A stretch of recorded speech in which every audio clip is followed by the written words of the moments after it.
Je m'appelle Céline. Pour les 25 ans de l'Évangile de la vie, je souhaite témoigner de la manière dont le Seigneur m'a conduite vers la vérité et la vie, et vous donner peut-être l'envie de lire ce texte.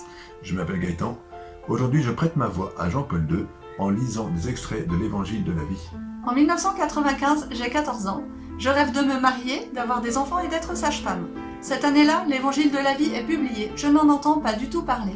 Le pape dénonce toutes les atteintes à la vie, guerre, torture, exploitation sexuelle, esclavage, pauvreté et vie indigne.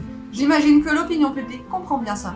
De plus, il dénonce la contraception, l'avortement, l'euthanasie. Là, ça doit être plus difficile à faire passer. Il est question d'un combat entre une culture de vie et une culture de mort, dont la source est la perte du sens de Dieu. Jean-Paul II explique que si l'on ne connaît pas Dieu, on ne connaît pas la valeur de l'homme et donc on ne connaît pas la valeur de la vie. Dans mon histoire, c'est exactement ce qui s'est passé. À 19 ans, je vais au JMJ à Rome. Avec mes amis, on se moque du vieux pape qui tremble. Je suis catho, mais visiblement, je ne connais pas encore vraiment Dieu ni son église. D'ailleurs, lorsque je rentre à l'école de sage-femme, je pense que l'avortement est normal, que c'est une liberté. Numéro 4. De larges couches de l'opinion publique justifient certains crimes contre la vie au nom des droits de la liberté individuelle. Je pense aussi qu'il faudra envisager la pilule si je rencontre un amoureux.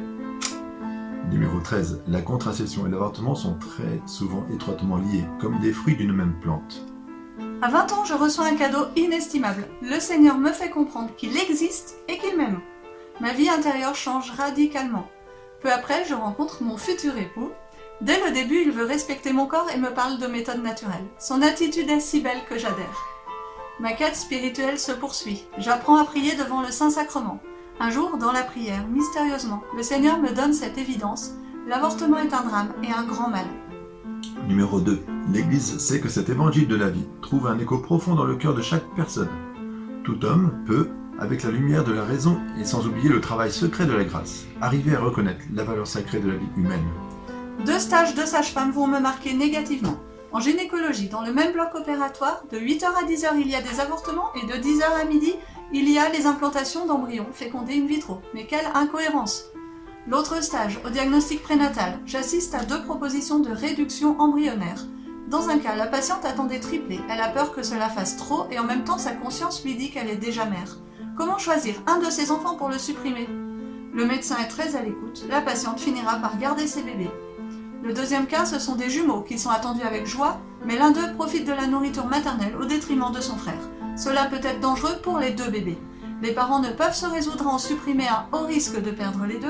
Ils résistent, les médecins insistent, un bébé sera supprimé. Pendant cette semaine, je dors mal, je suis tendue. Je me demande comment les médecins et les sages-femmes de ce service peuvent tenir. J'étais dans l'angoisse et j'en ai compris plus tard la raison. Je me trouvais au cœur d'un combat entre la vie et la mort. Dans le numéro 105, la mort et la vie s'affrontèrent en un duel prodigieux. À 22 ans, fiancée, je suis littéralement éblouie par une formation sur l'homme et la femme d'après la Genèse. Je comprendrai 15 ans plus tard qu'il s'agissait de la théologie du corps de Jean-Paul II, ce saint pape que j'admire désormais. En 2004, nous nous marions et terminons la messe par cette prière qui clôt l'évangile de la vie. Ô Marie, aurore du monde nouveau, mère des vivants, nous te confions la cause de la vie. Puis nous partons vivre au Chili, pays où l'avortement n'est pas légal. Nous sommes impressionnés par la quantité de femmes enceintes et de bébés. Nous sommes admiratifs devant ces jeunes mamans devenues mères à 16-17 ans dans des conditions très précaires, pour lesquelles l'avortement est un gros mot, un crime, qui ne leur viendrait pas à l'idée. En France, ces jeunes, dans les mêmes conditions, auraient certainement avorté, car c'est légal, on a le droit, alors pourquoi ce serait mal? Numéro 58. L'acceptation de l'avortement dans les mentalités, dans les mœurs et dans la loi elle-même est un signe éloquent d'une crise très dangereuse du sens moral, qui devient toujours plus incapable de distinguer entre le bien et le mal.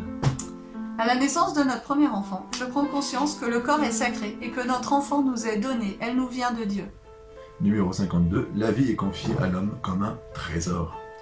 En 2009, nous avons tellement reçu que nous voulons partager le trésor de la vie. Nous devenons Monitor Billings. 11 ans plus tard, le Seigneur continue de nous envoyer des couples qui demandent à être formés et accompagnés. Leur parcours nous émerveille. Nous sommes ainsi témoins que la civilisation de l'amour et de la vie se construit dans leur couple. Jean-Paul II avait raison.